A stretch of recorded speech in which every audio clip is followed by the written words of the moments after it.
नमस्कार मित्रों, स्वागत है आपका हमारे इस चैनल संतोष जोशी ज्ञान में। मित्रों, आज की जो प्रस्तुति है इसमें आप जानेंगे कि कौन सा कर्म करने से स्त्री योनि में जन्म मिलता है और कौन सा कर्म से पुरुष योनि की प्राप्ति होती है। आगे बढ़ने से पहले मैं आपको बता दूं कि अगर आप यह वीडियो देख रहे हैं तो इसे अंत तक जरूर देखें, क्योंकि यह कोई आम वीडियो नहीं, गरुड़ पुराण की कथा। तो चलिए बिना विलंब की शुरुआत करते हैं। मित्रों, जीवन चक्र हमेशा चलता रहता है। आप अभी जो हैं वह भले ही मृत्यु के बाद नहीं रहें, लेकिन आप नहीं होंगे ऐसा नहीं है, क्योंकि संसार में जितने भी जीव में वह किसी न किसी रूप में हर युग हर समय में रहे हैं।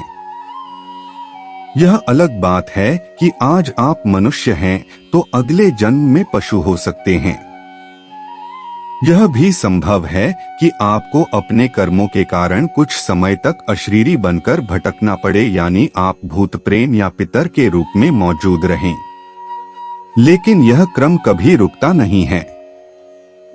ऐसे में कई बार मन में एक प्रश्न आता है कि आत्मा का तो कोई जेंडर नहीं है, फिर जन्म के समय ये कैसे निर्धारित होता होगा कि कौन सी आत्मा को पुरुष का शरीर मिलेगा और कौन सी आत्मा को स्त्री का। इसके अलावा जो आत्मा वर्तमान में पुरुष शरीर में है वो क्या अगले जन्म में भी पुरुष ही बनेगी या उसे स्त्री का शरीर भी मिल सकता है। इन सभी सवालों के जवाब भी गरुड़ पुराण में देखने को मिलते हैं। गरुड़ पुराण के अनुसार जब आत्मा को नया जन्म मिलता है तो जन्म पुरुष का हो या स्त्री का, आत्मा को उस शरीर के अनुरूप व्यवहार में ढलकर अपना कर्म करना होता है। शरीर के जरिए कर्म करके ही एक आत्मा अपने जन्म के उद्देश्य को सार्थक भी बना सकती है और निरर्थक भी। अच्छे कर्म करके आत्मा मुक्ति के मार्ग की ओर अग्रसर हो सकती है और बुरे कर्म करके अपनी स्थिति को भविष्य में बदतर बना सकती है। भगवान श्री कृष्ण ने अर्जुन को गीता में बताया भी है कि ऐसा कोई समय नहीं था जब मैं नहीं था या तुम नहीं थे। यह अलग बात है कि मुझे अपने हर जन्म का ज्ञान है, लेकिन तुम्हें उनका ज्ञान नहीं है। बस यही अंतर है नर में और नारायण में। लेकिन नर का मतलब यहाँ पुरुष से नहीं बल्कि मनुष्य और अन्य जीवों से है कि उन्हें अपने अगले पिछले जन्म का ज्ञान नहीं होता। हाँ, कभी कभी कुछ ऐसे मामले आ जाते हैं जब व्यक्ति को अपने पूर्व जन्म की बातें याद रहती हैं।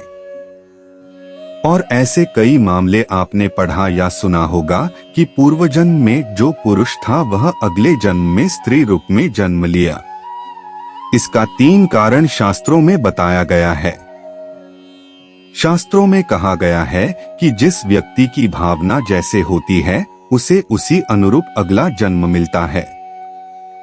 खास तौर पर उसकी मृत्यु के समय उसकी जैसी सोच रहती है या जिन ख्यालों में रहता वह काफी हद तक उसके अगले जन्म की लिंग और योनि का निर्णय करता है।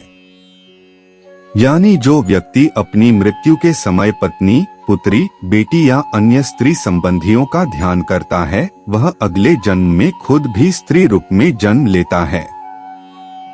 अगले जन्म स्त्री बनने का एक और बड़ा कारण यह माना गया है कि जो व्यक्ति स्त्रियों में अधिक रुचि रखता है और उनके साथ रहकर स्त्रीगत व्यवहार करने लगता है वह खुद भी अगले जन्म में स्त्री बनता है। तीसरा कारण जिनसे पुरुष को अगले जन्म में स्त्री बनना पड़ता है वह है स्त्रियों को सातना, स्त्रियों का अपमान। जो व्यक्ति अपनी पत्नी का निरादर करता है और उनके साथ अपमानजनक व्यवहार करता है उसे भी अगले जन्म स्त्री बनकर पूर्व जन्म में किए गलतियों का दंड भोगना पड़ता है। मित्रों, इसके अलावा मैं आपको बता दूं कि इस जन्म में हम इंसान जरूर बन गए हैं, लेकिन जरूरी नहीं है कि अगले जन्म में फिर से इंसान ही बने। अगले जन्म में कोई व्यक्ति किस योनि में जन्म लेगा यह उस व्यक्ति के कर्मों पर निर्भर करता है और अगर कोई व्यक्ति यह जानना चाहता है कि वह अगले जन्म में क्या बनेगा, तो वह अपने वर्तमान जन्म के कर्मों से यह अंदाजा लगा सकता है कि वह व्यक्ति अगले जन्म में किस योनि में जन्म लेगा। अगर कोई व्यक्ति धन को बहुत ही ज्यादा मानता है और जरूरत पड़ने पर भी धन को खर्च नहीं करता है, तब इस तरह कर्म वाले व्यक्ति अगला जन्म लेते हैं तो उन्हें सांप की योनि प्राप्त होती है, और सांप की योनि लेने के बाद वह किसी गड़े हुए धन की रक्षा करते हैं। इसके अलावा जो व्यक्ति गुस्सैल स्वभाव वाला होता है और बदला लेने के लिए हर समय तैयार रहता है, ऐसे व्यक्ति भी अगले 7 जन्म सांप बनते हैं और इंसानों के द्वारा ही उनकी मृत्यु होती है। मित्रों, जो व्यक्ति अपना सारा जीवन नशे में व्यतीत कर देता है, ऐसे व्यक्ति अगले जन्म में मंदबुद्धि के रूप में जन्म लेते हैं। इसके अलावा जो लोग अपने को बहुत ही चतुर और होशियार समझते हैं, ऐसे लोग भी अगले जन्म में मंदबुद्धि के रूप में जन्म लेते हैं।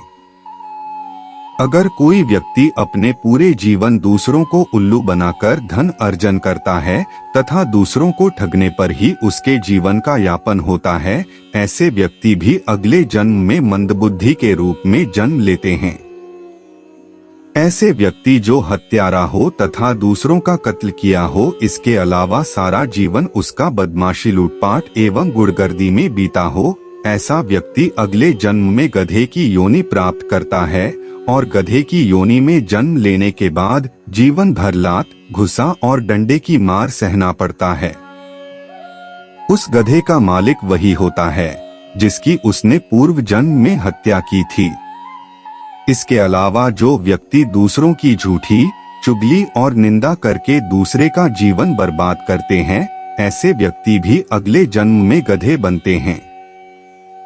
जो व्यक्ति दिन भर बात करता और बातूनी होता है, ऐसे व्यक्ति अगले जन्म में तोता की योनि पाते हैं।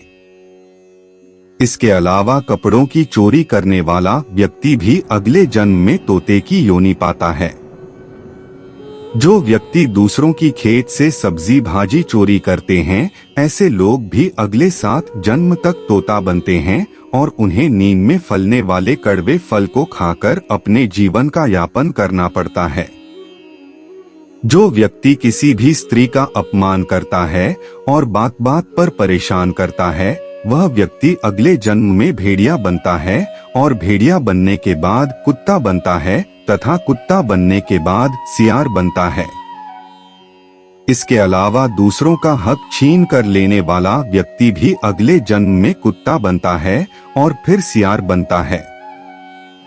अगर कोई व्यक्ति स्वर्ण की चोरी करता है तथा उस स्वर्ण को बेचकर अपने घर का लालन पालन करता है, वह व्यक्ति अगले जन्म में कीड़े के रूप में जन्म लेता है। किसी दूसरे के कीमती आभूषण, सोने और चांदी को चोरी करके अपना जीवन यापन करने वाले व्यक्ति को 108 जन्म तक कीड़े की योनि प्राप्त होती है।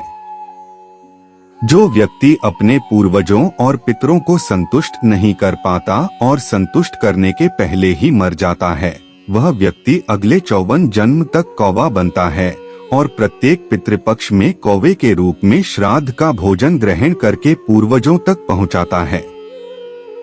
इसलिए हर व्यक्ति को मरने के पहले अपने पूर्वजों को संतुष्ट कर देना चाहिए तथा संभव हो तो भागवत का पाठ जरूर कराना चाहिए। अगर कोई व्यक्ति दूसरे का पैसा लूटता है, तब उसके मरने पर यमदूत उसे रस्सी से बांधकर 127 वर्षों तक उसे पीटते हैं। फिर उन्हें 108 जन्म तक मच्छर का जन्म लेना पड़ता है।